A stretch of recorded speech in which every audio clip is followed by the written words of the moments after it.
कुतस्त्वा कश्मलमिदं विषमे समुपस्थितम् अनार्यजुष्टम अस्वर्ग्यम अकीर्तिकरम अर्जुन। मेरा नाम लेकर मुझे पुकारने से पहले यह बताओ पार्थ कि इस समय जब विनाश के बादल चारों ओर से उमड़ आए हैं और धर्म रक्षा और विजय की आस लिए तुम्हारी ओर देख रहा है, इस संकट की घड़ी में तुमने कायरता के इन हीन भावों को अपने हृदय में आने कैसे दिया? श्रेष्ठ पुरुष तो यूं विषाद में डूबा नहीं करते। धर्म और अधर्म के बीच संघर्ष की इस निर्णायक घड़ी में नपुंसक न बनो पार्थ, नपुंसक न बनो। हे परंतप, हे शत्रु संहारक, हे धनंजय, तुम्हारे ये भाव अनार्य हैं। ये तुम्हें स्वर्ग से गिरा देंगे और कीर्ति से, और तुम स्वयं ही अपने तिरस्कार का कारण बनकर रह जाओगे। इसलिए हे पार्थ, हृदय की इस दुर्बलता को त्यागो और युद्ध के लिए खड़े हो जाओ।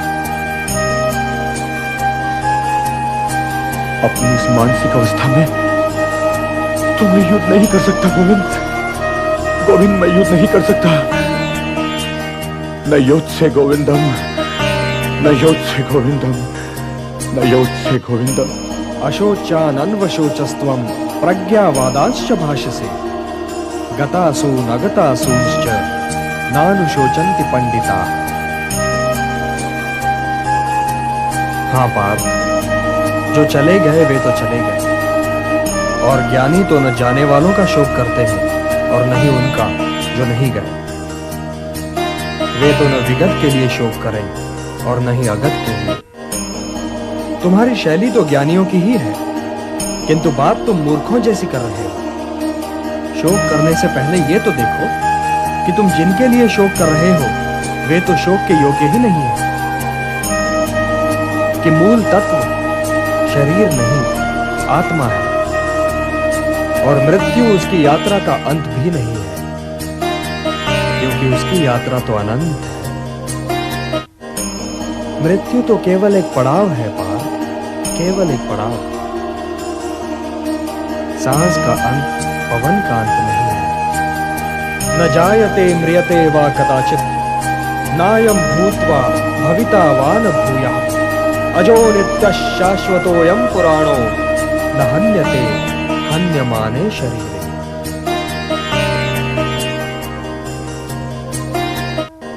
आत्मा की यात्रा तो अनंत है पार्थ, और उसकी यात्रा के एक बिंदु पर शरीर पीछे छूट जाता है और यात्री आगे निकल जाता है, और वो बिल्कुल वैसे ही कोई नया शरीर पहन लेता है जैसे हम पुराना वस्त्र उतारकर नया वस्त्र पहन लेते हैं।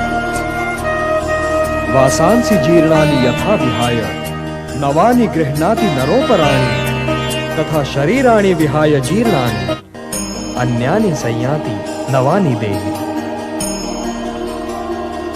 हे पार्थ, विनाश तो आत्मा को छू ही नहीं सकता, तो फिर शोक कैसा, और किसके विनाश का?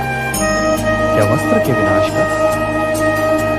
किंतु वस्त्र तो अमर नहीं होता, वो तो त्यागे जाने के लिए ही होता है, और आत्मा मरता नहीं, कभी नहीं मरता। मात्रा स्पर्शास्तु कौन्तेय शीतोष्ण सुख दुख दाह आगमापायिनो नित्यान् तान् तितिक्षस्व भारत। हे भारत, मारने या मरने की आशंका से मुक्त हो जाओ, क्योंकि मृत्यु तो केवल उसी की हो सकती है ना जिसका जन्म हुआ हो। आत्मा तो कालातीत है, काल से भी परे है पार्थ।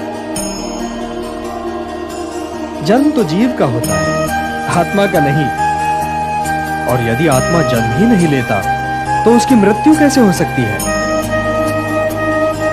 आत्मा तो बस है पार्थ, है। वो काल के दोनों तटों पर भी है और काल की धारा में भी। वो अजन्मा है, नित्य है, सनातन है, अविकारी है, अविनाशी है। नैनम छिन्दन्ति शस्त्राणि नैनम दहति पावकः न चैनम क्लेदयन्त्यापो न शोषयति मारुतः।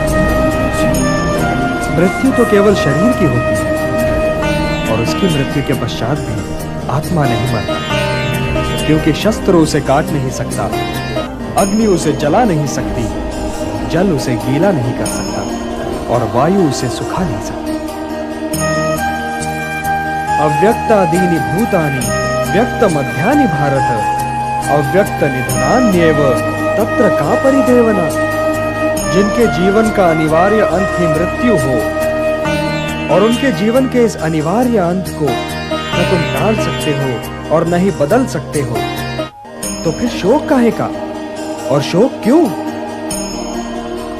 ये पितामह, ये गुरुजन, ये सगे संबंधी, इनमें से किसी को भी तुम उनके इस जन्म से पूर्व भी नहीं जानते थे पार, और न ही इस जन्म के उपरांत जानोगे।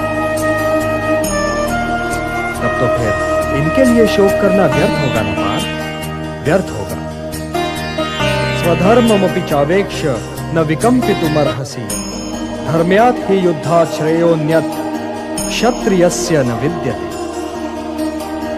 मनुष्य शरीर और आत्मा नश्वर और अनश्वर का मिश्रण नहीं है। शरीर तो केवल आत्मा का एक साधन है। इसलिए शरीर की चिंता में पड़े बिना ही अपने धर्म का पालन करते रहना चाहिए पार। किंतु यदि तुम अपने क्षत्रिय धर्म के विषय में सोच रहे हो पार, तब भी तुम्हें युद्ध ही करना चाहिए, क्योंकि अधर्म के विरुद्ध अस्त्र और शस्त्र उठाना ही क्षत्रिय का धर्म है।